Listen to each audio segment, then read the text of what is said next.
শুভ দুপুর বন্ধুরা, কেমন আছো সবাই? আশা করছি ভালো আছো। আমিও ভালো আছি। আমি বলবো আমার চ্যানেলে তোমাদের অনেক অনেক স্বাগত। এই তো দুপুর হয়ে গেছে, এখন আমি রান্না বসিয়ে দিয়েছি। আর এখন 12টাও হয়নি, 11:55 বাজে এখন। তো ভাত হয়ে গেছে, ভাতটা নামিয়ে ফেললাম। আর অনেকদিন ধরে মাংস খাওয়া হয় না। তো রিজু আমাকে বললো, মা তুমি ভাতটা রান্না করতে থাকো, আমি একটু মাংস নিয়ে আসি। তো আমাদের এখান থেকে কুমোরপাড় একটা জায়গা আছে, ওখানে মাংস আছে, ওখান থেকে মাংস নিয়ে আসলো। তো ভাত হয়ে গেছে, ভাতটা নামিয়ে ফেলেছি। এখন যে মাংসটা একটু গরম জলে একটু সিদ্ধ করছি। মাংসটা ব্রয়লার মাংস তো। আর এখানে আলু, লঙ্কা, রসুন, আর এখানে আছে পেঁয়াজ। এগুলো রেডি করছি। আর মশলা এখানে আছে, মশলাটা একটু শিলপাটাতে বাটবো।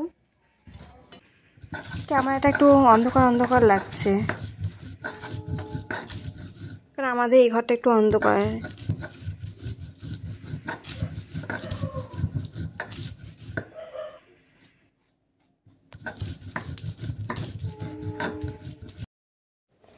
এখানে পেঁয়াজ আর রসুন বাটা করছি শিলপাটায়। তো শিলপাটাটা ভালো করে ধুয়ে নিয়েছি। কারেন্ট না থাকলে আমি শিলপাটার মধ্যেই আর কি মশলাটা করে নিই। আর এখন পূজা চলে আসছে, এখন না মানে প্রায় সময় কারেন্ট থাকে না দিনের বেলা করে। এই কয়দিনই কারেন্ট এরকম আপ ডাউন করবে। তো এদিকে আমার মশলাটা করা হয়ে গেল, এখন এগুলো তুলে রাখবো। খালি পেঁয়াজ আর রসুনটা আর কি শিলপাটাতে বাটা করলাম। আর এমনি সব গুঁড়া মশলাই দেবো।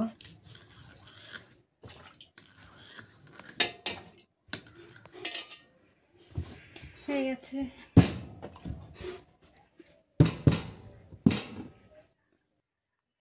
এই তো হয়ে গেল। এখন এই যে শিলপাটাটা ধুয়ে রেখে দিচ্ছি। আর এখানে আলু চুচা, পেঁয়াজ চুচা, রসুনের চুচা, এগুলো সব একটা বাটির মধ্যে রেখে দিচ্ছি। এগুলো রান্না হয়ে গেলে তারপর এই জায়গাটা পরিষ্কার করে ফেলবো, বাসনগুলো ধুয়ে ফেলবো।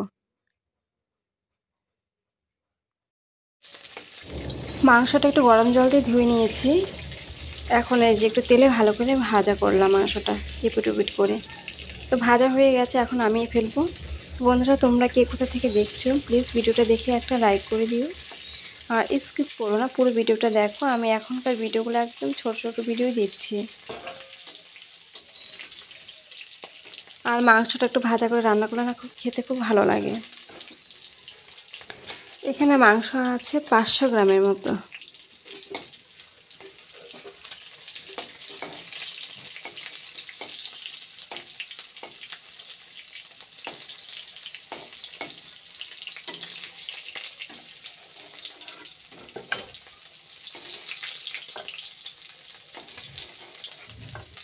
যেগুলো মানে ভাজা হয় নাই, এগুলো কি করছি, তেলের মাঝখানে দিচ্ছি।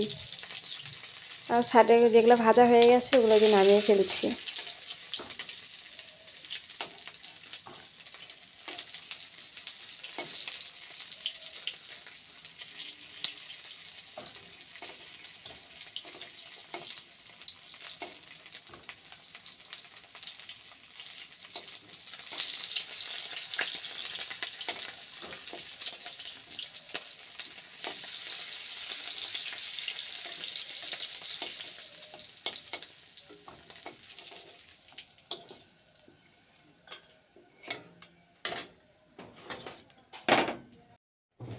এখন এই যে পেঁয়াজটা রসুনটা দিয়ে দিচ্ছি, আর কটা কাঁচা লঙ্কা মাঝখানে ছিঁড়ে দিলাম। পেঁয়াজটা একটু লাল লাল করে ভাজা হয়ে গেলে আমি আলুটাও দিয়ে দিব, আলুটাও একসাথে ভাজা করে ফেলবো।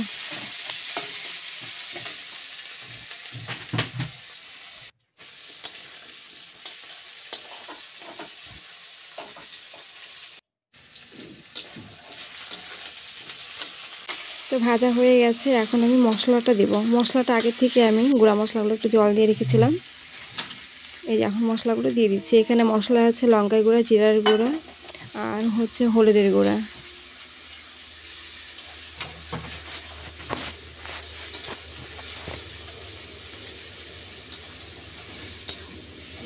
তো এখন একটু ভালো করে ভাজা ভাজা করব মশলাটা আর আলুটা। ভাজা ভাজা করে তারপর আমি মাংসগুলো দিয়ে দেব, মানে ভাজা মাংসটা দিয়ে দেব। তো আমি না মাংস রান্না করলে আমি এইভাবে করে রান্না করি। আর এত সুন্দর হাওয়া আসছে কি বলবো, জ্বালানটা দিয়ে খুব সুন্দর হাওয়া আসছে।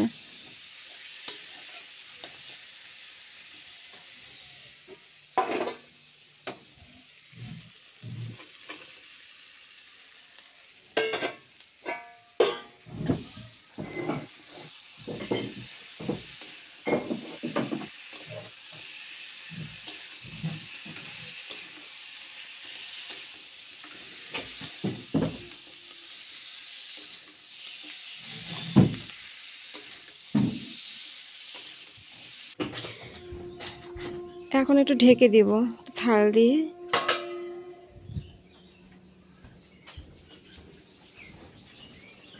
থালটা একটু ধুয়ে নিতে হবে।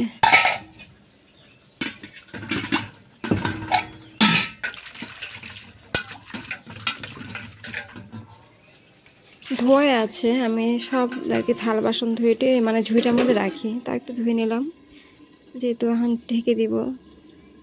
আর এদিকে ভাত হয়ে গেছে, এই যে এখন হচ্ছে এই যে তরকারিটা, এই তরকারিটা নামিয়ে পাঁপড় ভাজা করব, তাহলে আমার হয়ে যাবে কমপ্লিট রান্না।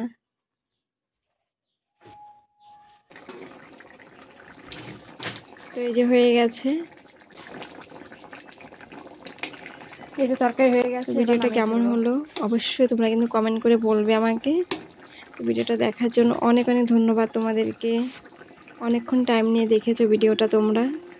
ঠিক আছে, রাখছি বন্ধুরা এখনকার মতো।